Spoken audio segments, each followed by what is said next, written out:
Kicking off the list at number 10, we have Ultimate Red Skull. Making his debut in the Ultimate Comics Avengers 1 back in 2009, Ultimate Red Skull is a lot different than the Red Skull casual moviegoers would have guessed at this point. See, the son of Steve Rogers, yes, and Gail Richards. They even hid him and trained him to become the next Captain America. It's wild. The Ultimates are wild. He always feared that he would never live up to his father's expectations. I mean, fair. At just age 17, he killed all the doctors and soldiers at the military base. He was in charge, and his side hustle was planning this badass escape in the meantime.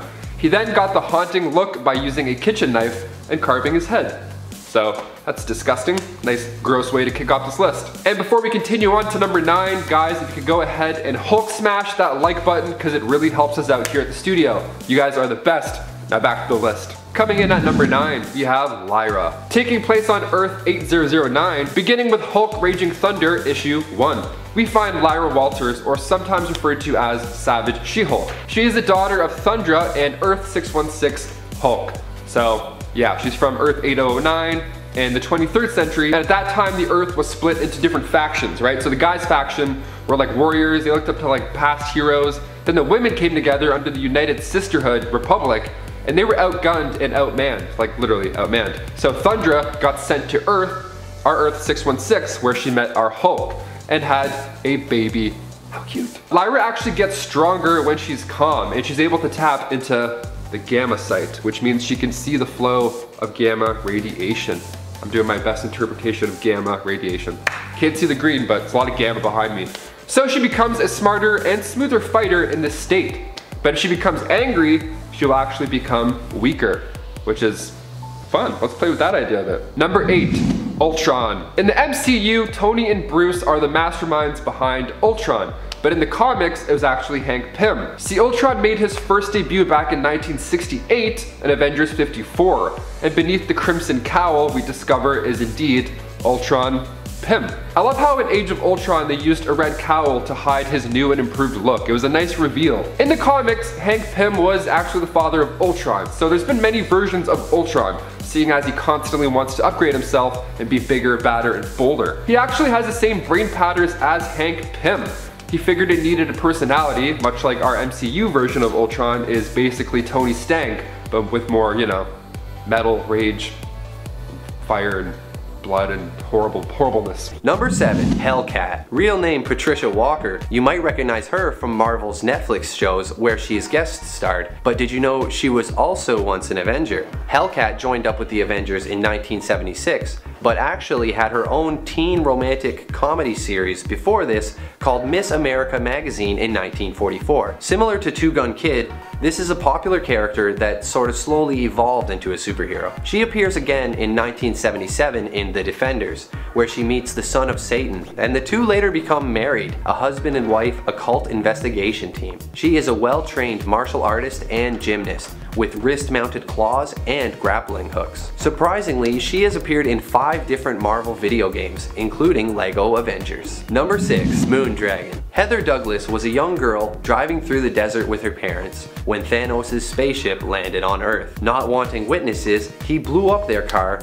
but Heather was thrown from the vehicle and survived. Her father's corpse is later reanimated to create Drax the Destroyer. Thanos' father, Mentor, found her and took her to his homeworld Titan, where she studied the Titan's ways and unlocked her latent psychic potential. However, she becomes influenced by the Dragon of the Moon, and believing she has successfully resisted its influence, takes on the name Moondragon. She was present when the Avengers confronted Korvac, using her powers to see into his mind while they fought. She later joins the Defenders alongside Valkyrie, and discovers she's still being influenced by the Dragon of the Moon. She manages to resist it for real this time, but as they are separated, she begins to die from mutated spores, and the dragon appears again, offering to save her life if she agrees to be its host. She does agree, and then, as an evil dragon, fights against the Defenders until the 4 of them sacrifice themselves to kill both her and the dragon. Number Number 5, Super Soldier. When it comes to amalgam universes and characters, you've got choices, but we're gonna go with the original, the classic that fused characters from DC and Marvel together, and the imprint was actually called Amalgam Comics. They made a little one for a year to publish these.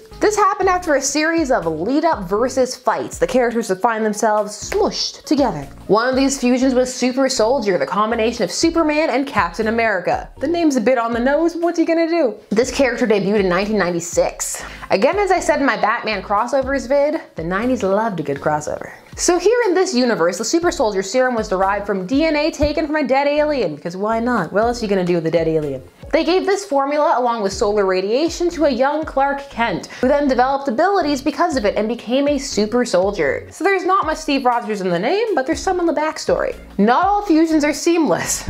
It's an odd world when you fuse better years later with Doctor Strange. But this fusion is iconic, and it's a symbol of more cordial times between the American Big Two. Number 4, Mainframe from the MC2. The MC2 is a fondly remembered alternate universe wherein the boom of superheroes happened 15 years before it actually did in the Marvel 616 universe. So kind of like creating a golden age for Marvel so that they could have legacy characters, because that's what this comic focused on, the next generation of characters, something that DC already specialized in at that time. You see how companies feel about legacy characters is always changing and shifting. Sometimes they're great and sometimes they're awful. Mainframe is the MC2 version of Vision. He is an android patterned off the brain patterns of Memory Stark. So he has the backstory of Ultron and Age of Avengers. Mainframe is able to manifest in Iron Man's armor and hop from suit to suit, and also to satellite. He tried to make himself the de facto leader of the Avengers right out the gate. The Avengers at first were not aware that he was an AI, but when they found out, they actually still remained his friend and helped him out with all the stuff that he needed, because being nice to AIs means that they don't go crazy and take over the world. Life lesson. Number 3, Capwolf. Yes, I'm serious, Capwolf. Capwolf is a bit of a joke. In fact, the arc that he first debuts in is meant to be a slight tongue-in-cheek reference parody of an other story arc that was going on, but that fell flat, not only for modern readers, but for readers at the time. In fact, it had to be explained, and that's never a good sign. Capwolf is what it sounds like. Captain America as a werewolf. And as silly as it is, it's also awesome. And it would be reused years later whenever they need to do like a creature feature. We need Frankencastle, we need Capwolf, we need somebody to be a vampire, we got choices. Something about a wolf parading around in Cap's costume with his shield is just, it's fun. It's a fun time. Especially if you just want to go with it. So if you like just going with it, this alternate version may be for you.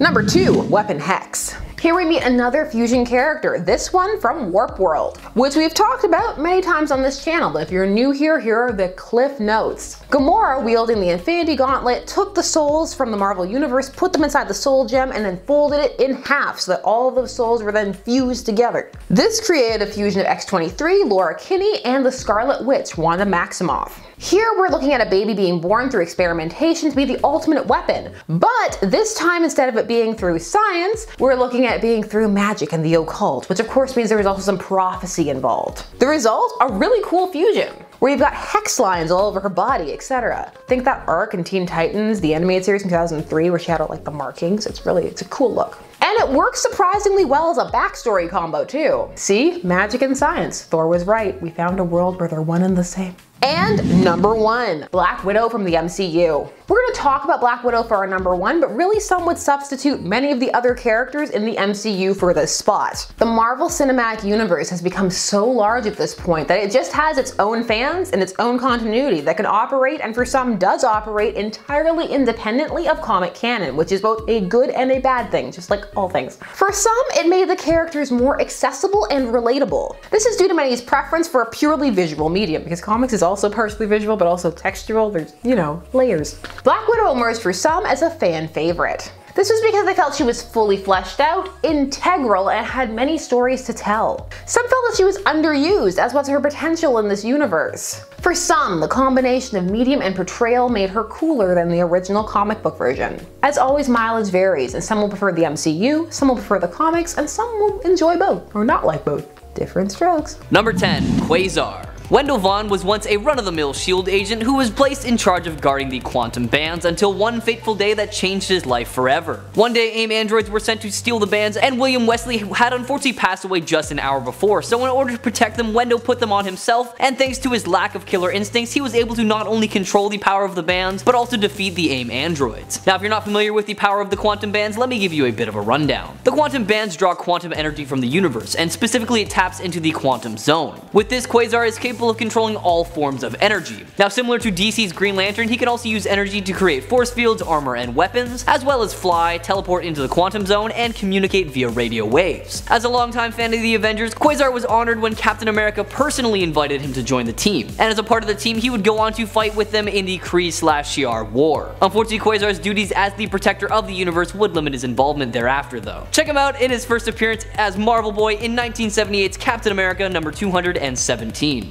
Number 9. Mockingbird. Born and raised in San Diego, Barbara Bobby Morse was first introduced as a highly trained SHIELD agent and sidekick of Kazar. However, it wasn't until much later in the Marvel Team-Up series that Morse began using the Mockingbird alias. Now, she doesn't actually possess any superpowers, however, thanks to being injected by a formula, she was bestowed super strength, enhanced agility, and a regenerative healing factor. Couple all that with her extensive training in both hand-to-hand combat and weaponry, and that is a recipe for a valuable member of the Avengers. Now, after eloping with Hawkeye, the two were notified of the formation of the West Coast Avengers, and several Avengers, including Mockingbird herself, left to join the new squad, and her and Hawkeye served as this cute little motivating force for the team. Skip ahead a bit and we see Hawkeye and Mockingbird train the new Great Lakes Avengers, and then during the wake of the Avengers receiving a United Nations charter, both active teams were actually revamped, and Bobby received only one vote to become an active member of the Great Lakes Avengers, and ended up going back to the West Coast Avengers. Obviously, there's a whole lot more to her story, so feel free to check it out for yourself, starting with her first appearance as Mockingbird in 1980's Marvel Team-Up, number 95. Number 8. Spectrum. Born and raised in New Orleans, Monica Rambeau gained her powers one day while working for the New Orleans Harbor Police when she was exposed and bombarded by extra-dimensional energy. Now classified as an alpha-level threat, she uses her newfound energy form to create energy blasts, alter her appearance, fly, and just a whole lot more. Given the name Captain Marvel by the media, she became friends with many superpowered folks early on, and actually served as an Avenger for a period of time, becoming its leader at one point. However, she was forced to step down from the group after way too many injuries. Out of respect for Genus Velde, son of the original Captain Marvel, she changed her name to Photon so that he could take up the mantle and carry on his father's legacy. Fast forward a little bit past her time with the Mighty Avengers, we see Monica, now known as Spectrum, join the newly formed Ultimates. However, after the second superhuman civil war, the team was disbanded by the government because of the way they dealt with conflict. They did later reassemble to investigate Eternity at the request of Galactus, and eventually the team was combined into Alpha Flight, and they are working to keep people safe to this very day. Now, if you want to know more about Monica's origin story, check her out in her first appearance in 1982's Amazing Spider-Man Annual, number 16. Number 7. Wonder Man. One of the Avengers' more troubled team members, the ionic energy-powered superhero Simon Williams, who has a long history with the Avengers that goes all the way back to his debut. Now, Simon inherited his father's company, Williams Innovations, and ended up running it straight into the ground with the help of competition from Stark Industries. He was then later arrested for embezzling funds from the company, giving him a bitter hatred for Iron Man that was then leveraged by the supervillain Baron Zemo as a plot against the Avengers. After being given powers by Zemo, however, Simon betrays him and chooses to fight alongside the team he once fought against. The exact nature of his powers isn't always clear, but regardless, this energy gives his body a massive power up beyond the capabilities of normal humans. One of the powers being, of course, super strength. Wonder Man's strength is said to be on par with Thor and even possibly Sentry, as one time he literally knocked out Thor with just one punch, and this is a result of the experiments by Zemo. Wonder Man is also imbued with ionic energy, giving him super stamina, speed, agility, and then flight and reflexes, as well as making him pretty much indestructible. Wonder Man can also absorb various forms of energy, including antimatter, is able to project powerful energy blasts at will, and can even exist as pure energy if he wants to. Perhaps the biggest quirk of his abilities, however, is that he doesn't actually require any food, water, or even oxygen to survive, all thanks to his vast reserves of energy. Check him out for yourself in his first appearance in 1964's Avengers, number 9. Number 6. Crystal. The first Inhuman to appear on this list today, Crystal is a part of the royal family of Attilan and was subjected to the Terrigen Mist when she was very young, which gave her some pretty cool mental powers. Put simply, she's just basically the Avatar. She has control over the 4 elements, fire, water, earth, and air, which is done through psionic interactions with the substance on an atomic level. However, these 4 elements aren't where her control ends, because she also is capable of electrokinesis, magnetokinesis, thermokinesis, and cryokinesis. During her tenure with the Avengers, Avengers taking place during the Operation Galactic Storm, she developed an attraction with teammate Dane Whitman, the Black Knight. This relationship was a bit complicated as Pietro was trying to fix their marriage, and the available and aggressive Cersei pursuing Dane at the time as well. Crystal recommitted to Pietro when he returned to the Avengers, and Dane and Cersei were soon transported to another universe, ending their thoughts of an affair completely. Crystal was among the Avengers who seemingly sacrificed themselves to end the menace called Onslaught. Actually transported to a different reality created by Franklin Richards, Crystal was restored when the heroes returned. When the heroes who were believed to be dead returned to Earth, Crystal and Quicksilver were quickly reunited, and both helped the Avengers reassemble. Crystal, however, returned to Attilan where she remained beside the royal family, raising Luna. Check out her story for yourself, starting with 1965's Fantastic Four, number 45. Number 5. All new, all different Avengers. This was both its own new team of Avengers in a series, as well as being known as the name for kind of an entire Marvel-verse soft relaunch, including a variety of spin-offs that took place in 2015, known as the all new, all different verse. This relaunch included a variety of series, including one of my faves, All New Wolverine. But for the purpose of this list, we'll be talking about the all new, all different Avengers founding team and the individual comic series itself that was about them. Following Secret Wars, this all new, all different Avengers team was formed. Originally, it was comprised of Iron Man, Sam Wilson, who was Captain America at the time, Miss Marvel aka Kamala Khan, Miles Morales as Spider-Man, young Sam Alexander as Nova, Vision, and Jane Foster's Thor. Iron Man would act as their leader, but this team wouldn't even officially refer to themselves as Avengers until the very end of issue number 3 of their series. This was a refresh on the Avenger team, one that had no tower, no funding, and wasn't officially even recognized yet. Over time they would become more established, but the all new, all different team would only exist as it was for 15 issues, up until the events of Civil War II. Number 4. A-Force. The first all-female team of Avengers. It took us over 50 years, but eventually we got there. This team had 2 self-titled comic series, though sadly both were very short. The team was originally led by She-Hulk, and its members would include Captain Marvel, Medusa, Singularity, Dazzler, and Nico Minoru. A-Force originally took their name from the name for the defenders of the matriarchal nation of Arcadia on Battleworld, where She-Hulk reigned as a baroness. The team was created during the Secret Wars event involving Emperor Doom's Battleworld, and would continue to exist up until the events of Civil War II, when She-Hulk was put into a coma. It's kinda how that whole thing starts. Well, it's part of the start anyways. Number 3. Firebird. First appearing in Incredible Hulk number 265 in 1981, Bonita Juarez was walking across the desert of New Mexico when a huge ball of fire crashed down into the sand just 10 feet from where she stood. Bathed in extraterrestrial radiation, she later discovers she received fire-based superpowers. She believed the fireball was a manifestation of the American Indian legend of the Firebird, and so makes herself a costume and decides to become a hero with the name Firebird. She helped out the West Coast Avengers in a battle against Master Pandemonium, and later was recruited onto the Avengers during a spiritual journey during which she was going by the name La Espirita. She discovers that her powers were actually from an alien child's failed experiment and not an act of God, and after a brief crisis of faith, returns to the name Firebird. Her and the Rangers worked alongside Kane in Scarlet Spider Volume 2, helping him to battle against a monster made of pure energy. Number 2. Stingray. Walter Newell was an oceanographer and engineer supervising the construction of an underwater city. He designed a unique suit for deep sea exploration, basing the design on manta rays and taking up the name Stingray. He was ordered to investigate Namor, but believed him to be innocent and later allows him to escape. In Avengers Volume 3, he was one of the many heroes who responded to the rallying call, but chose not to remain an Avenger full-time. He later becomes a fully active member of the Avengers when Kang the Conqueror begins to strike all around the Earth. He helped to enlist the help of the Atlanteans in the fight on the waterfront, and was a great asset thanks to his nautical experience. He ultimately leaves the Avengers, but remains a reserve member and still responds to emergency calls. Number 1. Demolition Man. Similar to Justice, D-Man was also once a wrestler in the Unlimited Class Wrestling Federation. Born Dennis Dunphy, he was raised in Detroit and idolized superheroes as a boy. A college football player, hoping to one day be drafted, He accepts an offer from the power broker, hoping he'll get the power he needs to become a professional football player. Unfortunately, he winds up too powerful to safely compete with normal athletes, so the power broker sets him up as a wrestler. After Captain America takes an interest in the power broker, Dennis allies with him. Later, he joins the Avengers informally. He designed and built his own costume, based on Wolverine and Daredevil suits, and he nearly dies in a plane crash, joins the US Army, and at one point joins Wonder Man's Revengers, dedicated to dismantling the Avengers. He even becomes bonded with a symbiote at one point, and is later turned into a vampire to save his life after he becomes mortally wounded. Number 10. Dark Avengers. The Dark Avengers were first introduced in their own comic book series in Dark Avengers issue number 1. Not everyone is a fan of them, because while they're kind of Avengers, they're also kind of go against a lot of the things that the original team stood for.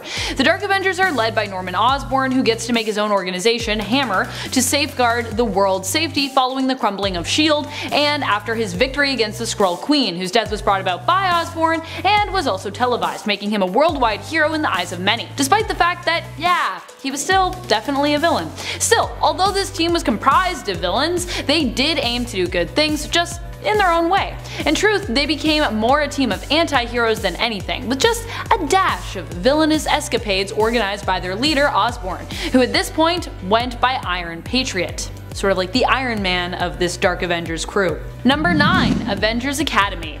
Avengers Academy was a series that replaced the Avengers The Initiative series. As that series ended, this one began. The Avengers Academy team was a group of superpowered youths who were selected to be trained as new Avengers. Although originally the teens thought that they had been selected due to the promise that they showed, it was later revealed that they had been selected because of the great risk that they would ultimately become villains. In fact, 6 of the teens were actually working for Norman Osborn during the Dark Avengers Hammer Dark Reign days, and likely could have ended up being trained by him to become Dark Avengers, should that whole situation have continued to play out. However, when the Avengers found out about them, they instead decided to create the Avengers Academy in an attempt to repurpose and redeem those youths, so basically took them in themselves. Hank Pym acted as the headmaster of this academy, while Tigra, Justice, Quicksilver, and Speedball took on roles as teachers. Number 8. Secret Avengers.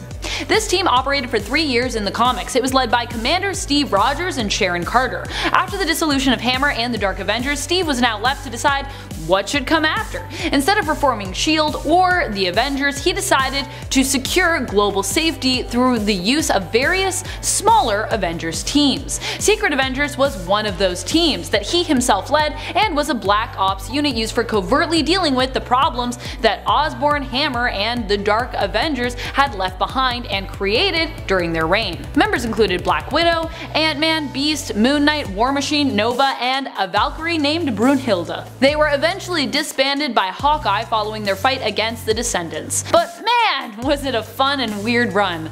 Seriously, if you haven't checked out Secret Avengers, you should maybe do it. It's pretty strange. I kinda love it. Number 7. Jane Foster.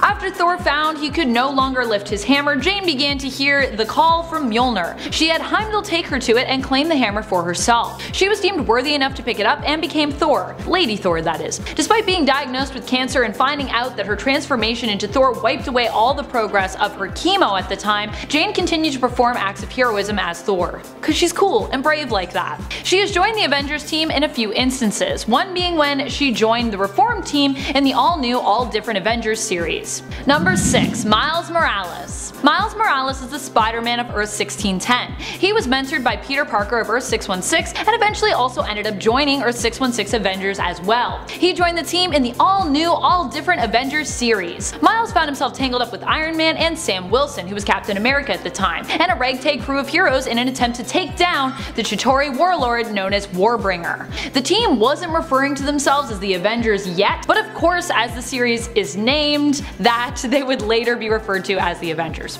You're Avengers now, whether you like it or not. Coming in at number 5, we have James Hudson Jr. Well, it turns out that getting another super healing mutant with claws and bloodlust that can't be matched can be created in more ways than just cloning. James Hudson Jr. is the son of Wolverine, and this guy is a badass. This was a little bit of a sneaky move pulled off by by the spy Magda. She stole a serum that would guarantee that a baby would come out as a mutant. She then juiced herself up with the serum and then found Wolverine, and the two got hot and heavy. Magda got pregnant, and once she gave birth to a baby, she found Wolverine and was like, hey dude, here's your kid, and left the kid with Wolverine. And I think it's safe to say that Wolverine wouldn't be the best dad ever, which I think he even knows about himself. So Wolverine found an old war buddy, James Hudson, and he left the baby with him for him and his wife to raise. When James Hudson Jr. was finally old enough, his powers revealed themselves, and it turned out he was just like his daddy. From there, it was a little harder to keep the secret about who his daddy actually was, and then we start to get some conflicts between Wolverine and his angsty son. Coming in at number 4, we have Photon, the son of Captain Marvel and one of the most dangerous beings that has ever been brought into the Marvel Universe. Photon has bounced around through a few different phases as a hero. He started off as trying to figure out who he was under the Banner legacy. Then he even took the mantle of Captain Marvel for a bit, but eventually came into his final form of Photon, and it would seem that this form was so powerful it could warp reality itself, and his physical form was so strong that there would never be anything that could destroy him. But it turns out that the Thunderbolts had to find a way to destroy him because Photon couldn't control his powers, and this was going to lead to reality being ripped apart, as it occasionally does in comic books. Basically what happened was Photon was constantly pulling energy into his body without the ability to slow this down. So the Thunderbolts actually had to find a way to dismember him and move his separate body parts into different realities so his body wouldn't bring the end of time and space. It's kind of a bummer for him because he really just wanted to be a good guy. Coming at number 3, we have Kashamba, Black Panther's grandson in one of the most hectic universes that has ever been created in Marvel. For those of you who don't know, Kashamba exists in the Marvel Zombies universe where people are constantly ripping at each other's throats to try and survive. Kashamba had to watch his grandfather, Black Panther, get turned into a zombie to survive. This obviously scares the hell out of the boy, and things get even crazier when the new king takes over Wakanda and then tries to have Black Panther killed. I think it's safe to say that this kid won't grow up well adjusted. Nothing like the mental scarring of your grandfather becoming a zombie and then having an entire nation that you're supposed to inherit try to kill him. Also, later in this comic series, the brain of Steve Rogers gets implanted into Kashamba's body. Things just fly off the handle in this universe. I mean, the people on Earth 616 thought that they had it rough, but there are way crazier things waiting out for you out in the multiverse. Coming in at number 2, we have Hulkling. He is the product of forbidden love, and his origin actually has very little to do with the Hulk, surprisingly. So Teddy Kaplan Altman was living on Earth not thinking that anything strange was going to happen, but one day he's approached by a Super Skrull who starts telling him that he's part of an alien race and he needs to go to space. Whoa, that's a lot for a kid to take in. Later, it's revealed that the lady that he thought was his mom was actually a Skrull, but not his mother. She's a Skrull that was sent to Earth with him to protect him. Then it's revealed that his actual mother is a Skrull princess and his father is a Kree warrior known as the Avenger Captain Marvel. For those of you who don't know, the Kree and the Skrull hate each other, so this is a Romeo and Juliet scenario. Well, the two sides start fighting over who should have custody rights over this mixed alien kid who thought he was a human, and they decide on joint custody.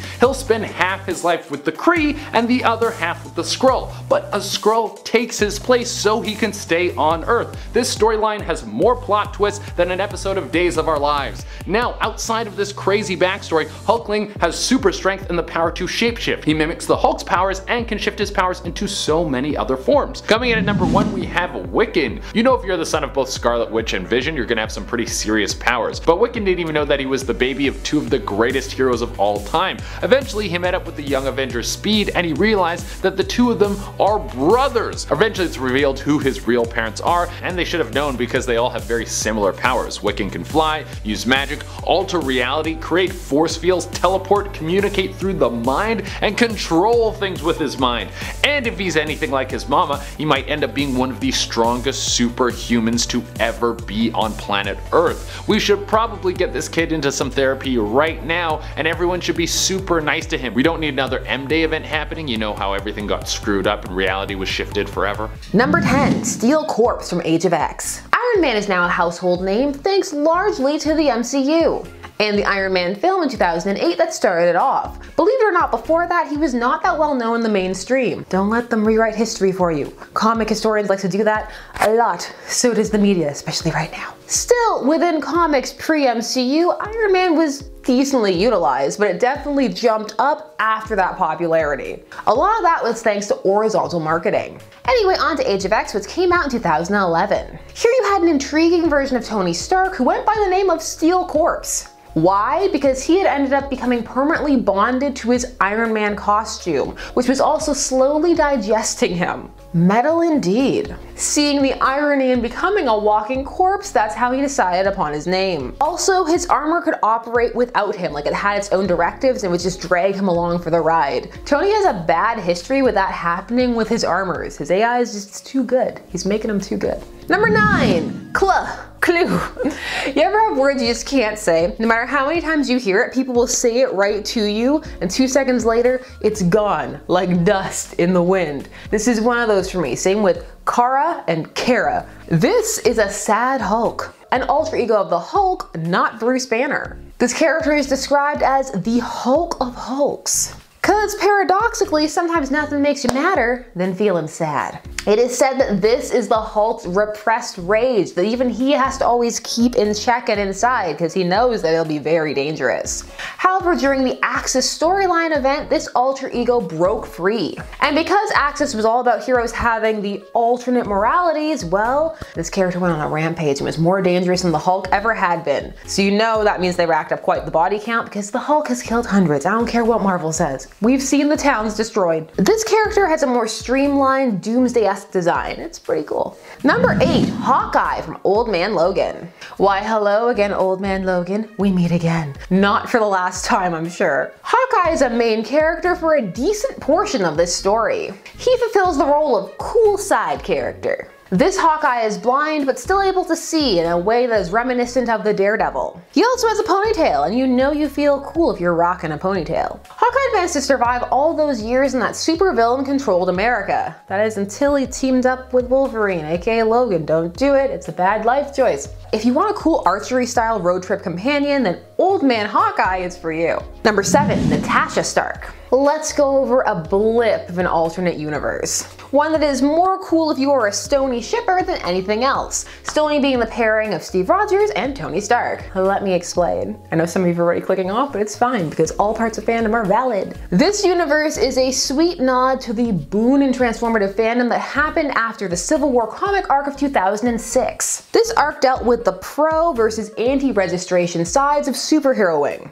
This was after a disastrous superheroing event goes wrong featuring the New Warriors, which leaves many dead, including 60 children. This arc would decimate Tony and Steve's friendship, and before this they had been besties, and so some fans felt that it hadn't been the best executed and they weren't that happy with it. And so these fans took to fandom and fan fiction to create what are called fix-its. They wanted to make the universe like it was again. Friends. But for many, this ended up ballooning into a ship, and it became one of the dominant pairings of the fandom until the MCU, and you know, till the end of the line, until not. Nah. With all that established, let's talk about Natasha Stark from Earth 3490. This is a female Tony who averts civil war by marrying Steve. Oh yes, because their feelings tended that way already, and the only difference was that Tony was a woman in this universe. Okay, sure Jan, I see you. Again, this was a blip, but for many shippers, a ha! I knew it moment. Whenever a part of your fandom is acknowledged in a fun way,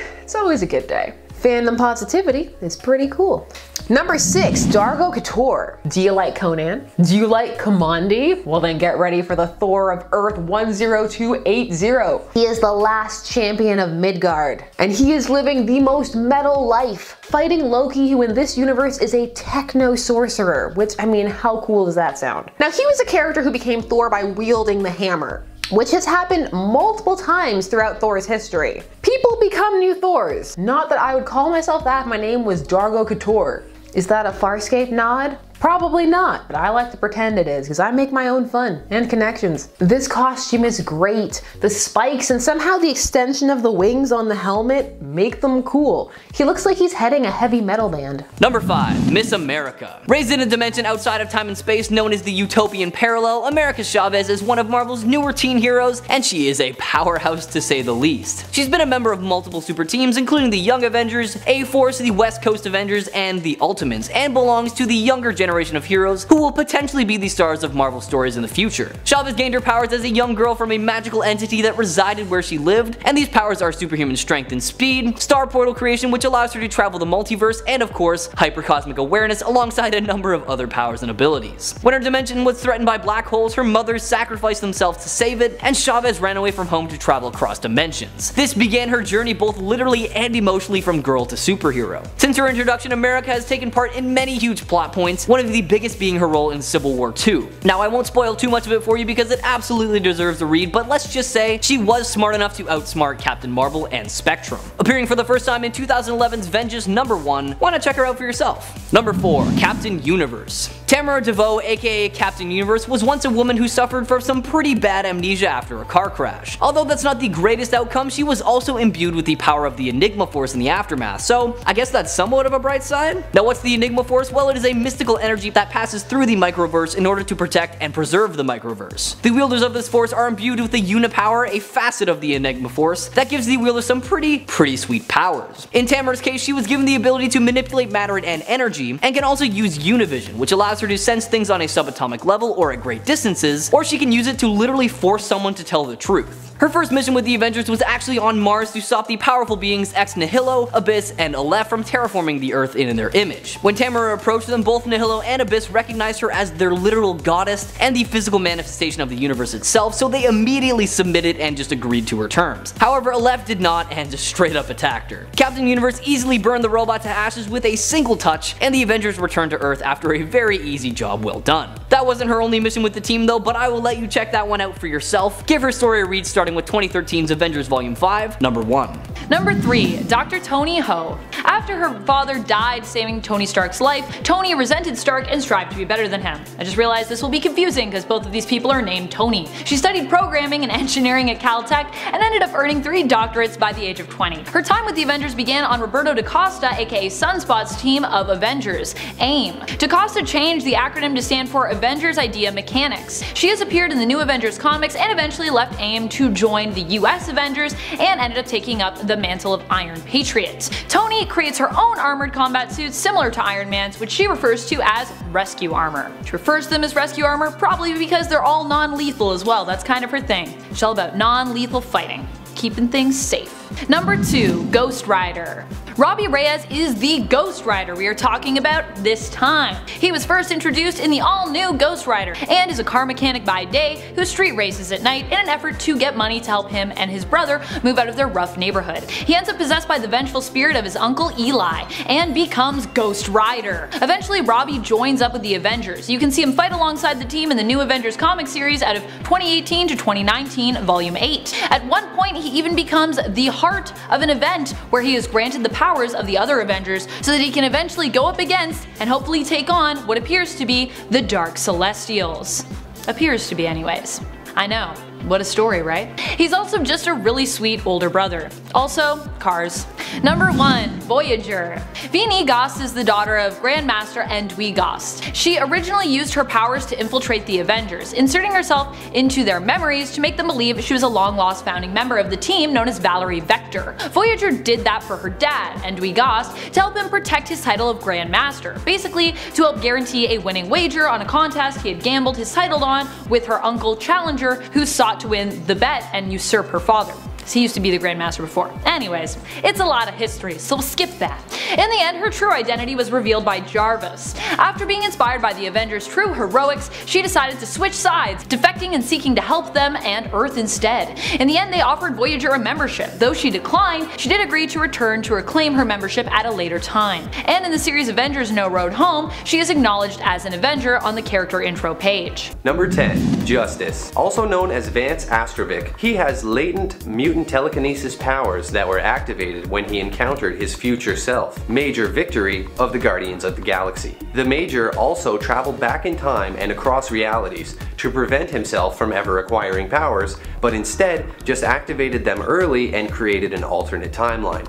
Man, talk about being your own worst enemy. He accidentally killed his father and went to prison, and during this time learned to respect the law, even helping the guards during an uprising. When he was released, he had a new outlook on life and named himself Justice, becoming a hero. He has been a member of the New Warriors and later the Avengers. discovering a new way to defeat Ultron and helping them defeat him. His main power is his telekinesis, although he was once a fighter in the UCWF, Unlimited Class Wrestling Federation, where he was known as Manglin' John Mahoney. Hey guys, if you like these videos and you want to see more, be sure to take a second and hit that like button. Number 9. Black Knight. Dane Whitman is actually the third character to bear the Black Knight name, and he first appeared in The Avengers number 47 in 1967. Nephew to the original Black Knight, he inherited a mystical sword that carried a curse and fought to restore honor to the Black Knight name. He uses a winged horse named Aragorn as his mount, and as an Avenger, helped the team take on Kang the Conqueror. An excellent swordsman with magic senses, he has been a member of many other teams, including the Heroes for Hire and the Ultra Force. He had a 4-issue miniseries in 1990 and was the main character of his own series that was cancelled after a short time. If Black Knight is an Avenger that you have heard of, then good news for you, he'll be appearing in the upcoming Marvel film Eternals in 2021, played by Kit Harington. If you've seen Game of Thrones, then I'm sure you'll agree he's a great choice. Can't wait to see Jon Snow in the MCU. Number 8. Two Gun Kid. In 1948, Marvel released their first ever Western comic book, Two Gun Kid. An expert gunslinger wrongly accused of murder, he spends his life on the run, but does good everywhere he goes. Just him, his 2 6 guns, and his trusty guitar. Marvel had great success with this and went on to create a whole slew of Western themed comics, but I'll bet the kid never thought he would one day be riding alongside men in tights as a member of the Avengers. The kid met the Avengers when they went up against the time-traveling villain Kang in 1870 and got along really well with Hawkeye, so he just joins up and helps them take on Kang. Afterwards, he returns to the 20th century with the Avengers. In the modern era, he works alongside She-Hulk, hoping to become her colleague since she works at a law firm, but quickly realizes he'll never be able to catch up on all the new laws and instead becomes a bounty hunter. He rides around in an awesome jet cycle named Lightning, which he uses to fly around the city. Number 7. Franklin Richards. Born in New York City, Franklin Richards, of course being the son of Reed Richards and Susan Storm, is quoted from Galactus himself as the most powerful mutant ever. Nice, that's it. Put that on a resume. Boop, that's sick. He is a mutant beyond Omega power. You heard it from Big Guns himself. See, Franklin was a member of Gen X, and he's also a future X-Men member in the Ultimate X-Men comics. Some of his powers include vast reality warping, psionic powers. He also has control over the universe, so awesome. He's got precognitive powers, so his dreams tip him off on what's gonna happen in real life. That happens to me, except it's always embarrassing, and they end up happening. He can see the future in his dreams. That's so OP. He can resurrect the dead, he can time travel, teleport, astral project, and he can duplicate planets and or people. So yeah, Ego, living planet. You're doomed either way, pal. At a young age, he was able to create a pocket universe, and then in Fantastic Four issue 604, this dude even took on not 1, not 2, but 3 Celestials. One of them he actually just took out with 1 punch. 1 punch, man. 1 punch, man. Huh. Needless to say, Franklin Richards is not somebody you want to mess with in any of his pocket universes. Franklin has a middle name, and that's Benjamin, which is nice because they named him after their good pal, Ben Grimm, the Thing.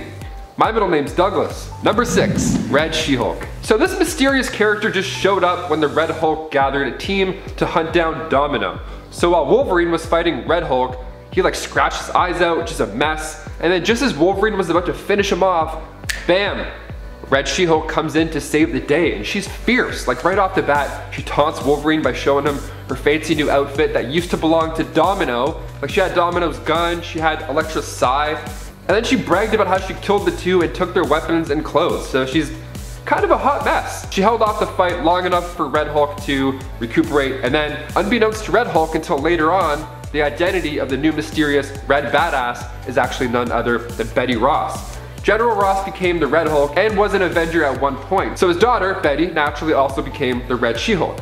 Now, I know what I said about her earlier makes her sound like an absolute savage. In some of these comics, yeah, she is. She even killed the Hulk in Incredible Hulk 634, so you gotta check more of her out. Her powers are pretty nuts. During the scrap with Wolverine, she spat in his face, which is yucky. First of all, we don't do that anymore, 6 feet apart, people. But secondly, her saliva is acid. So she grabbed Red Hulk and they both ducked out in the sewers while his eyes melted. Yuck. Number 5. Doombot. This is what happens when you let Hank Pym run the Avengers. In the series Avengers AI, Hank leads his own Avengers team. Who does he decide to put on it? Let's see. Doombot. Let's also acknowledge that this only happened because after one of the many battles against and defeats of Ultron, Hank decided keeping artificial intelligence as prisoners was bad, but he had no qualms with reprogramming them, which also seems morally ambiguous in my opinion. He also had no problem with putting tiny black holes inside them, which also seems very irresponsible. True facts. Hank reprogrammed the Doombot to be loyal to him and made him a member of his artificially intelligent Avengers team, whose roster also included Victor Mancha and Protector. Yeah.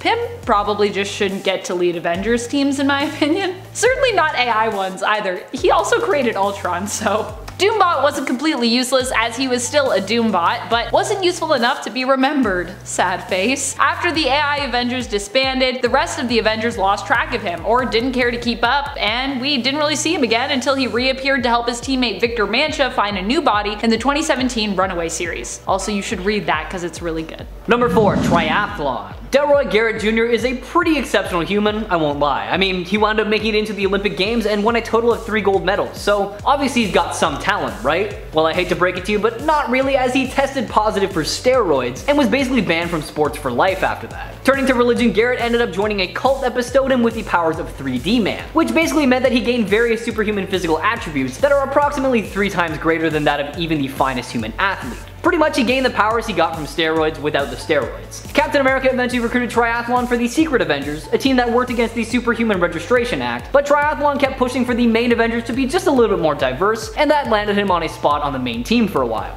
Now in all honesty, that's all he did for the Avengers, make them just that tiny bit more diverse, so kudos to him for that, but maybe try being a better hero next time. Number 3. Jocasta. Jocasta could have been super cool, but she was kind of relegated to just being Ultron's tattletale and almost loyal mate. She was built by Ultron to be his mate and bride in a sense, sort of like the story of Frankenstein's bride. At first he had tried to transfer the mind of Janet Van Dyne into Jocasta. This actually succeeded, but just made Janet in Jocasta's robotic body seek to tell the Avengers what was going on, and they put a stop to Ultron's madness, reversing the procedure. Jocasta would return a few more times in the comics, but never make much of an impression. She actually could have been a really cool character, but it always feels like she's never really given much of a chance to shine. Still often being resorted to plots where Ultron wants to merge her with Janet, even in the modern day. She was granted Avengers status when she decided to sacrifice herself in order to destroy the Evolutionaries' base before she died in the process. And Avengers Annual Issue 17 out of 1988. Number 2. Stingray. Dr. Walter Newell was a brilliant oceanographer and engineer who supervised the construction of a domed undersea city with plans to grow food for mankind. The city was attacked by the Plunderer, but he was stopped by the Atlanteans Namor, the Submariner, and Lady Dorma, but unfortunately the city was destroyed. Now in response to this, he designed a suit specifically for the deep sea exploration that he named Stingray, as much of the design was based on manta rays. The suit can safely operate in depths of up to 1,200 feet, has a unique oxygen diffusion system based on fish gills, grants Newell superhuman strength and durability to handle underwater conditions, and is able to swim at high speeds underwater. Now Newell can also glide when not in the water, which is a pretty sweet add-on if I do say so myself. Also should probably mention that the main weapon of the suit is a potent electrical blast, so the name Stingray is definitely fitting. In all honesty, the only reason Stingray was ever an Avenger was because the team needed to use his Hydro base as a launch site when the US government placed airspace restrictions preventing the Avengers from launching Quinjets to downtown Manhattan. Other than that, he really didn't offer much else for the team. Sorry, man. Number 1. Dr. Druid. Dr. Druid was Anthony Ludgate, originally a student of psychology and psychiatry who was very much interested in the ancient powers of druids and those of the occult. He wasn't such a bad hero to begin with, but quickly became overshadowed by greater mystic heroes such as Doctor Strange. He also studied under the Ancient One, and after some successful heroic pursuits was made an Avenger. However, he became bewitched by Ravonna Renslayer and did some pretty awful things, like manipulating the Avengers into making him chairman, usurping Captain Marvel aka Monica Rambeau, who held the title previously. Following this, he got lost in the time stream, and when he returned, used his hypnotism to swindle someone out of their property so he could rent it out to make money and spend his days drinking. Since then, he has died, returned, and become more of a villainous character in the comics, with his Avengers membership being revoked. Which makes sense.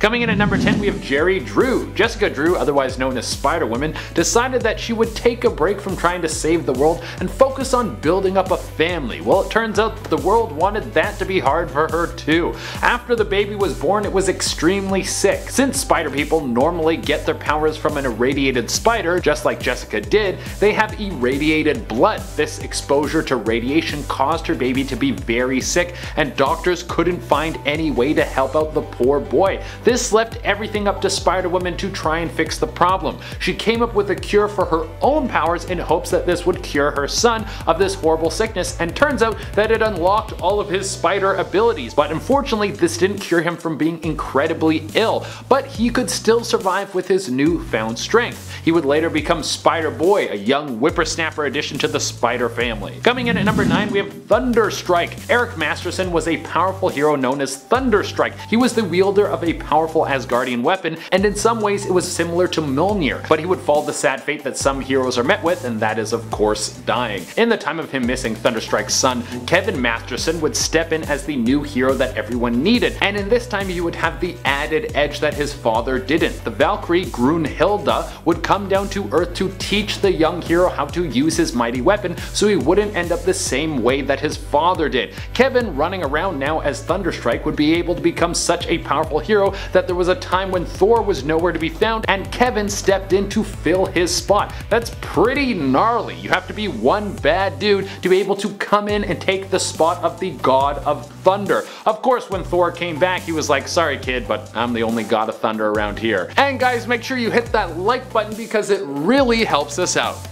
Is Modi Thorson. When you're one of the most powerful gods to ever walk the 9 realms, there are going to be a few people who want to have a baby with you. When Thor was trapped in hell, he wanted to get out, and the goddess Hela said she would do it, but for a price, and she wanted Thor to give her a baby. And Thor thought this deal wasn't half bad, so he agreed to impregnate Hela in order to be released from hell. This all went off without a hitch, and then after a few weeks, a child just showed up in Asgard, and Thor didn't really know what to do with this kid, and there was a massive war that was about to kick off with the Children of Tomorrow. So Thor didn't have time to protect a kid, teach a kid, and fight off the Children of Tomorrow. So Thor did what any good dad would do and locked his son away in a room with Mjolnir. That way when he was worthy, he would be able to break out of the room that he was locked away in. Seems like a smart parenting plan. So time flowed faster in the room, so after a couple weeks, Modi Thorson was a full-grown man and could now wield Mjolnir.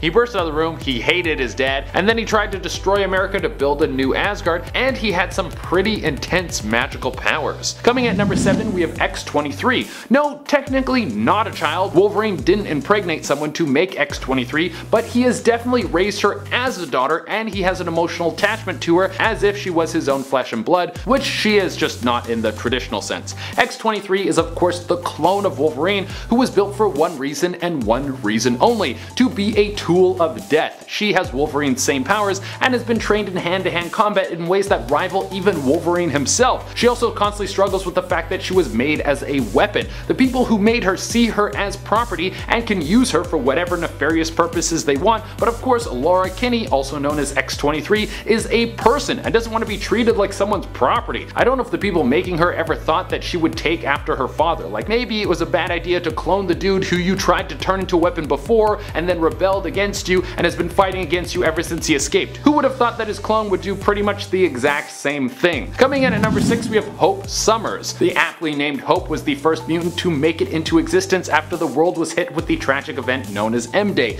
This of course was the day that nearly all of the mutants were wiped from Earth, and it would seem that no mutant would ever be born again. Once this girl was alive, she showed immense levels of power. She was able to bust Rogue out of a coma, and it would seem that this new mutant would be the target for everyone who either wanted mutants dead or who wanted to direct the future of mutant kind. So Cable takes the child to the future where she can grow up in secret and train with one of the greatest warriors of all time. She would later come back with a strong understanding of her powers. Hope Summers has the ability to mimic other mutants' powers and even use them more powerful than the original host. So she basically has the power to show you up at your own game. She'd be like, oh yeah, you have eye lasers? Well, I'll just beat you at your own game with these eye lasers that are even stronger stronger than yours. Hope is also an Omega level mutant, and some think that she could be responsible for the dystopian future that so many of the time travelers are afraid of. Number 5. Tigra. Greer Nelson was a costumed vigilante named Cat, who was enhanced by a doctor who gave her cat-like powers tied to her costume. She is later mutated into Tigra, a human-tiger hybrid created through a mystical ritual. Her feline physiology grants her a number of superhuman capabilities. In addition to the usual super strength and stuff, she has superhuman senses and a regenerative healing factor. Her teeth and claws are razor sharp and capable of cutting through bone, stone, and even some metals. She wears a cat's head amulet as a talisman for her so she can change back and forth between her feline form. She became a part of the Avengers in issue number 211 and proved herself in battle against the Molecule Man. She eventually moves to San Francisco and becomes friends with Spider-Woman. She also helped out at Avengers Academy after the fall of Norman Osborn. Number 4. Falcon. Also known as Samuel Wilson, Falcon grew up in a tough Harlem neighborhood, and his father was killed trying to stop a fight. His mother later died protecting her children from a mugging, and Sam eventually gets involved with the mob at one point, seeming like he would never become a hero. Red Skull uses the Cosmic Cube to give Sam the ability to telepathically speak with birds, especially a falcon that Wilson names Red Wing. He is sent to take on Captain America, but Cap frees Wilson from Red Skull's control, and as Falcon, he becomes Cap's partner, and the two work together for a long time. Black Panther also helps out Falcon by helping to create his harness that allows him to fly. He joins the Avengers between issue 184 and 194, but finds out that he's just been drafted to fill a quota, and resentful of being a token, he quits as soon as he can. Number 3. US Avengers. The US Avengers is a strange and eclectic team, but also a fun and patriotic one. They worked alongside S.H.I.E.L.D. but were also considered independent of the organization. This team actually coincided with another Avenger-related one that I mentioned earlier, Avengers Idea Mechanics, the new AIM. Sunspot, who was operating under the popular alias of Citizen 5, led and created this team. It was comprised of a quirky yet popular group of heroes, including Robert Maverick's Red Hulk, Cannonball, Tony Ho's Iron Patriot, Squirrel Girl, Pod, and the time-displaced daughter of Luke Cage and Jessica Jones from an alternate future known as Danielle Cage, aka her alternate universe's Captain America. I love Danielle Cage, she's pretty cool. Number 2. Occupy Avengers. I almost said Octopus Avengers, which is not a thing. But maybe it should be a thing, I don't know, they could be a team, they're all octopuses. This series and Avengers spin-off was a small one. It consisted mainly of Hawkeye and followed his adventures on a path for redemption following the events of Civil War II. Let's not forget that it was Hawkeye's arrow that was deemed responsible for the death of Bruce Banner, although Banner had asked that Hawkeye mercy kill him should it be necessary. Although he was acquitted of all murder charges, Hawkeye still felt guilty and sought to make things right. His way of doing this? A more grassroots approach to heroism involving basically a community outreach.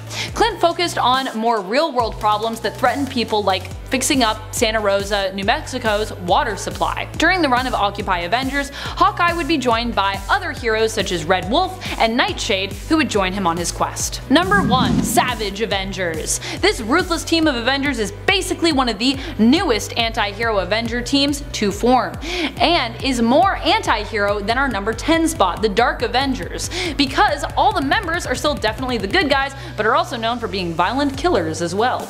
This team was formed out of a team-up involving Wolverine and Conan the Barbarian. It consists of Elektra, Dr. Voodoo, formerly known as Brother Voodoo, Elektra, Punisher, and Venom. The team was assembled to combat the combined threat of spellcasters and spell traders from Conan's world and Marvel's main continuity evil secret ninja organization known as The Hand. Number 10. Ava Ayala. From her introduction in the comics, Ava Ayala was pretty much always involved with the Avengers. She possesses the White Tiger amulet, which grants her her powers. She enrolled in the Avengers Academy and was later declared an official Avengers member during her time with Luke Cage's Mighty Avengers in Volume 2 of the series named after the team, during the Infinity Event. Fun fact, if you exclude Doc Ock's Superior Spider-Man, the Mighty Avengers would be considered to be an all-black superhero team. I think that's pretty cool. Number 9. Samuel Guthrie. Young Samuel Guthrie is also known as Nova, though he isn't the first one to take up that mantle. There have actually been many Novas, as Nova is short for Nova Centurion, and Centurion is a rank in the Nova Corps, which is a Xandarian military group who are mostly used in space exploration missions.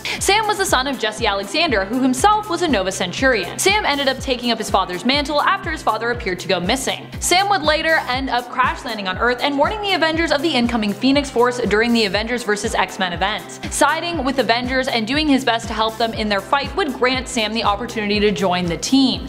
In Avengers vs. X-Men Volume 1 Issue 12, Thor offered him a membership to the team. While Nova admitted he felt he didn't do much to help, he was honored and accepted, pending his mother's approval of course. Cause you know, Nova's a youngster. He's gotta ask mom. Number 8. Blue Marvel. For those who aren't familiar with Adam Brashear, he is a brilliant engineer and physicist who ended up getting superpowers similar to Carol Danvers' Captain Marvel. He can absorb energy as well, but not quite in the same way. He can only absorb antimatter energy or energy from the negative zone, basically energy not of our world or universe. So he typically does a lot of space fighting as a result, cause it's kinda where he's the most useful.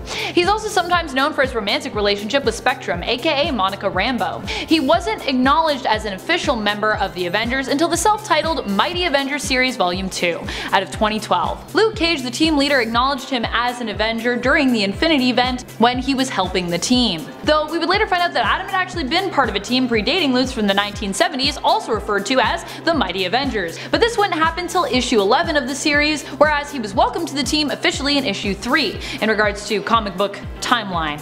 So it was in the past, but it also happened after. You know, just normal retcons of sprinkling in more flavor. Number 7. Mighty Avengers. Granted, there is more than one Mighty Avengers team, but for the purpose of this list, we're talking about Luke Cage's Mighty Avengers. This team of Avengers formed to look after the Earth after the main Avengers team was forced to roll out when the Builders threatened the entire universe. Yeah, that was a thing, remember that? During the Avengers' absence, Thanos returned to Earth and the Mighty Avengers stepped in to protect their people and their planet. The team was led by Luke Cage and included such heroes as Spectrum, White Tiger, and Blue Marvel, as well as Superior Spider-Man, who at one point attempted to overtake leadership of the team, fighting Luke Cage for it. Number 6. AIM. I know what you're thinking, AIM? Wait, but what?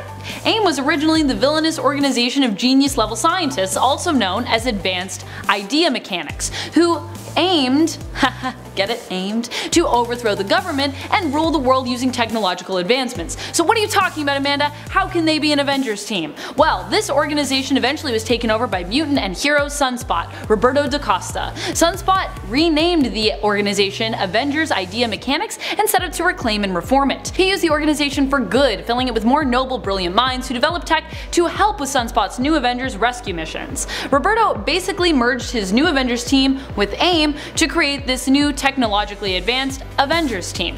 Previously, that new Avengers team was actually known as the Multiversal Avengers, and originally they were all about discovering the reason behind the gradual disintegration of the multiverse. Number 5. Stinger, aka Cassie Lang. This one I think we actually might see in the MCU sooner than we think, so yes. The daughter of Scott Lang, aka Ant-Man, is one of my favorite parts of the Ant-Man films. She's so cute, she's funny, the way they interact, it's just good. It's a nice father-daughter relationship that we kind of saw with Morgan and Tony, but it was just nicer, and this lasted much longer. So in the comics, she actually took over for her father after his death and Avengers Disassembled. Now, I don't think Paul Rudd's gonna leave the MCU anytime soon, but if/when he does, I think they've shown enough growth with Cassie Lang, literally, that they can have her suit up now.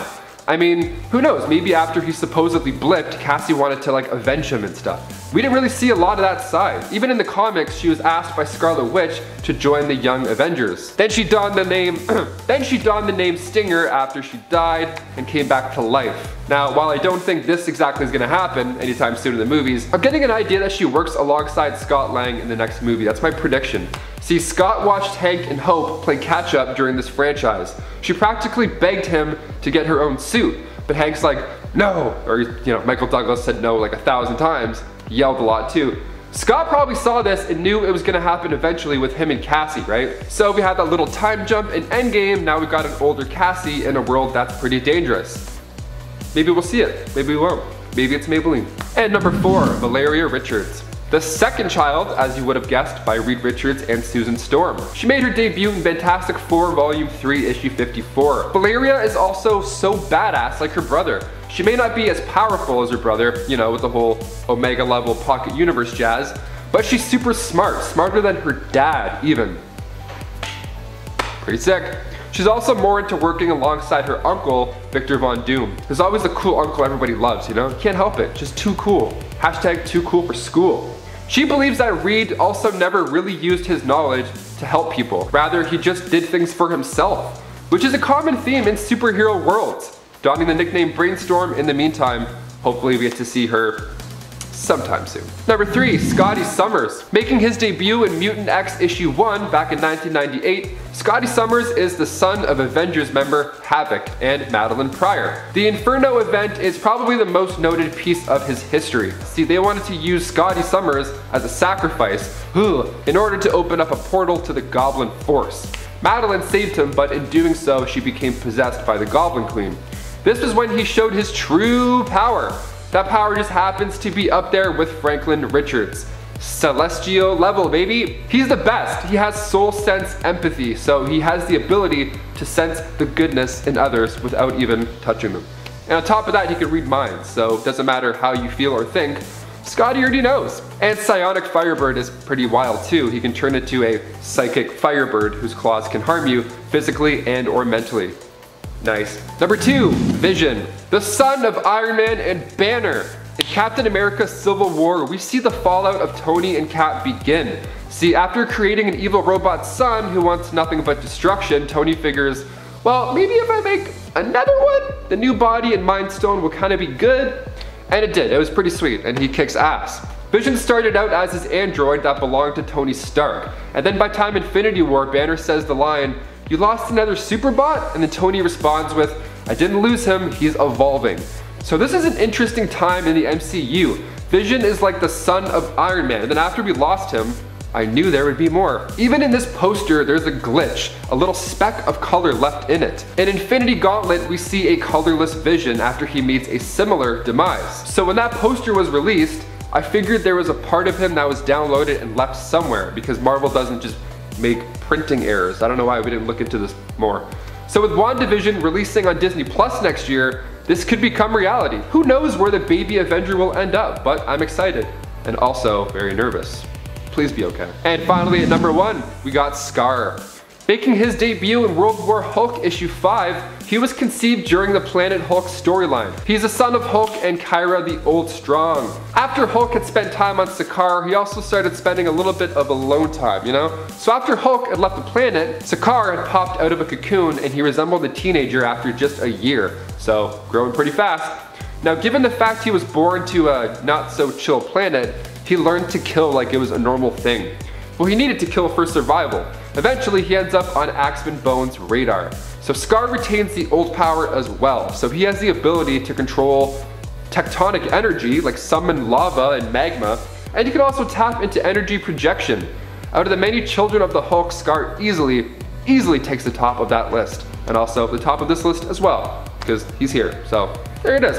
Number 10, Silverclaw. Maria Santiago, aka Silverclaw, was born near the village of Kamakiri in South America, and this village was filled with simple folk whose ancestors worshipped the ancient gods until the arrival of the Spaniards. Her father was a native of the village who was constantly ridiculed for his beliefs, and his daughter was no different as she was ridiculed for, well, different reasons. You've heard of werewolves, right? Well, Maria had the interesting ability to transform into a variety of were forms, including jaguar, anaconda, cockatoo, monkey, sloth, and cheetah. And they were unfortunately uncontrollable for a while, which was not too great to say the least because it scared a lot of people. Now fast forward a bit and we see Silverclaw join the Avengers during the Civil War arc. And in this arc she fought Captain Marvel, who was attempting to get her to sign the Superhuman Registration Act. Silverclaw was pretty against the SHRA as it was not the law in her country and she was not a US citizen. Now as a result, a pitched battle between the two occurred with Silverclaw able to just so close evade arrest. After Captain America's assassination, she did voluntarily surrender and was registered as a US citizen. Now why is she so useless? Well, because she's not only just a bit lame of a character, but she didn't really do anything of worth that landed her a permanent position on the Avengers team. Now I do like her power though, I can't lie. Number 9, Swordsman. Okay, so I'll give you that Swordsman was at least talented in his art form, but at the end of the day, he's just a guy with good sword skills. You might be thinking, who are you going to rag on next, Amanda? Clint Barton? You also might be thinking, Amanda, wow, did you just use the term rag? Are you from like the 1930s? I'm not, though I should be maybe. And no, I'm not going to insult Hawkeye by putting him on this list. While there are many other Avengers who are just humans with superpower-like skill sets, Clint at least is also a super interesting character. Swordsman, however, remains quite dated, relegated to being a hero of the past. He might have been good with the sword, but that also wasn't enough to have him save himself and also save his true love Mantis at the same time. Tisk tisk. And sure, Swordsman may have returned as a cooler Katati version of himself, but let's not forget that this is technically a different character. As while his Katati version has all of Swordsman Jacques Duquesne's memories, he is still an entity separate from Swordsman, and made more interesting by the fact that he is part of the alien Katati race, let's be honest. Number 8, Star Fox. Now originally named Eron and rechristened Eros at the age of 5, Star Fox is the son of 2 Eternals who has a pretty interesting power to say the least. Now what's that power, you ask? Well, he has the ability to manipulate the pleasure centers of the brain of any people within 25 feet of himself. This power emanates from him at all times and causes people to feel, well,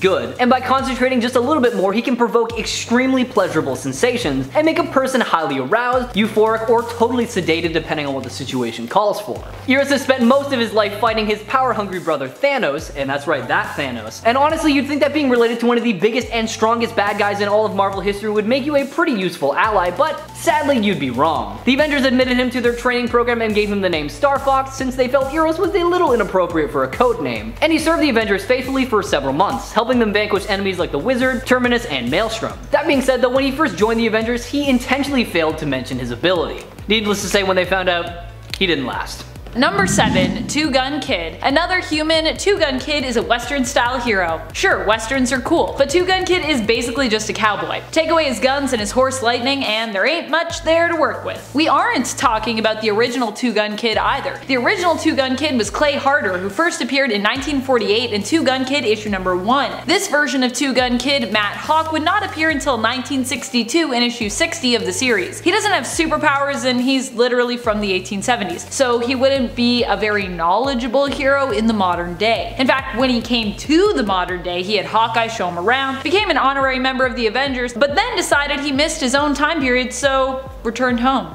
Peace. Number 6, Demolition Man. Born and raised in Detroit, Dennis Dunphy idolized superheroes ever since a young age. After not getting drafted onto any professional football teams, which was kind of his dream as an adult, he was approached by an agent of the Power Broker and offered the chance to undergo a process to increase his physical strength to superhuman levels, hoping that this would increase his chances of becoming a professional football player. Obviously he agreed and had his strength boosted, but with his newfound power, he actually couldn't safely compete against any other regular athletes. Not too long after, Captain America took an interest in Power Broker Inc. because of one of its clients, the Super Patriot, and then soon after, Dunphy allied himself with Rogers, created a costume based on Daredevil and Wolverines, and captured Carl Malice, the head scientist. This unfortunately resulted in Dunphy's own capture though, and he was subjected to more tests, which resulted in a bit of a heart attack. Captain America thankfully saved him and nursed him back to health, and for a time, Dunphy acted as Steve's telephone hotline operator. When Cap reformed the Avengers, he gave D-Man a call, though one can't shake the feeling it was mostly out of sympathy. D-Man was quickly forgotten and lived a sad life as a homeless person before resorting to villainy. Dennis is a very nice guy, and hopefully he gets help, but he's really just not Avengers material. Should've stuck to being Steve's secretary, man. Number 5, Kamala Khan. I was just going to straight up title her as Miss Marvel because, I mean, that's who she is to me now, but Carol Danvers as Miss Marvel was part of the Avengers way before what I would consider new, and I didn't want to cause any unnecessary confusion. So, much respect to Kamala as Miss Marvel, but for clarity, we're just gonna call her by her civilian name here, Kamala Khan. I really love Kamala Khan as an Avenger as well. Kamala also joined up with the Avengers in the all-new, all-different Avengers series, also appearing in issue 1, where we saw Miles and Nova as well. The 3 heroes would actually later leave the Avengers to start their own superhero team known as the Champions. After helping to take down Warbringer, Stark would offer Kamala a place on the Avengers team, which of course she happily accepted.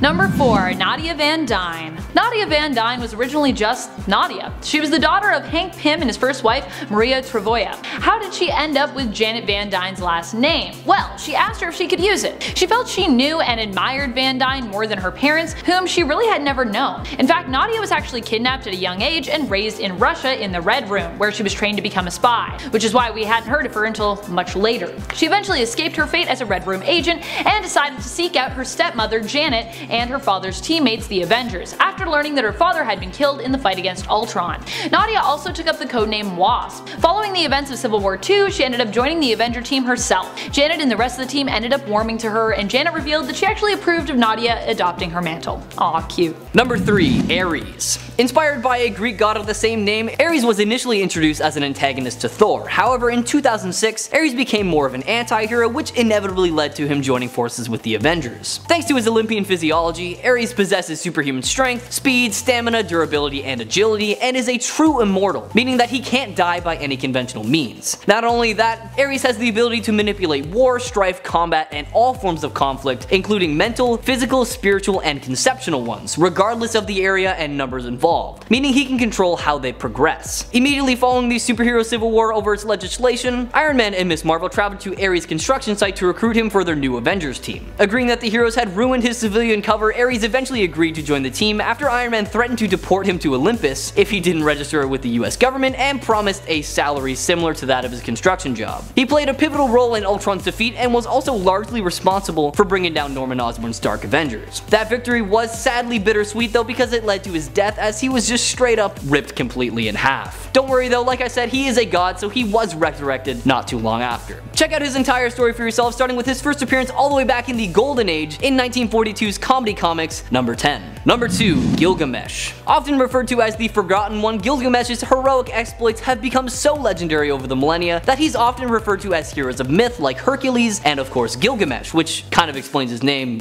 and why he goes by Gilgamesh. He is one of, if not the strongest member of the hidden group of superpowered beings known as the Eternals, an ancient race of genetically altered humans created by the Celestials. Alongside his teammates, he helps shield humanity from the vicious deviants, though Gilgamesh seems to have a very soft spot for protecting the people of Earth. He joined the Avengers in a time where their membership was at an all-time low, and although his time with them was pretty short, he was an absolutely vital member of the team. While all Eternals were born with an inherent set of superhuman abilities including super strength, Gilgamesh's strength far exceeds that of any of his counterparts, making him one of the most physically powerful characters in all of Marvel, with strength comparable to that of Hercules, Thor, and any other godlike being. As a result of countless millennia of training, Gilgamesh is also an extremely skilled hand-to-hand combatant, which coupled with his imperviousness to damage makes him one of Marvel's most dangerous characters. As is the case with most Eternals, Gilgamesh can also emit deadly beams of light, heat, and physical force from his hands and eyes, and can manipulate matter to a limited degree. Give his story a read for yourself, starting with 1977's Eternals, number 13. Number 1. Blue Marvel. Adam Brashear, aka Blue Marvel, was known as a child prodigy from an early age and has PhDs in electrical engineering and theoretical physics. After serving his time in the Korean War, Adam joined and led a project attempting to harness antimatter by creating a negative reactor, but unfortunately there was an unexpected explosion and both he and his partner Connor Sims were exposed to the radiation. Now Sims wasn't too lucky and his whole body just disassembled, but Adam was able to become a stable antimatter reactor and develop some pretty sweet powers. As Blue Marvel, he possesses super strength that rivals both the Hulk and Thor, can manipulate antimatter into energy blast, can fly, is pretty much invulnerable, and is also pretty much immortal as he ages much slower than the normal human, making him a serious force to be reckoned with. As a part of the Mighty Avengers, both the 1970s and the one led by Luke Cage and the Ultimates, we have seen Blue Marvel go up against the likes of the Deathwalkers, King Hyperion, and one time he even flew straight through Shumagorath's head because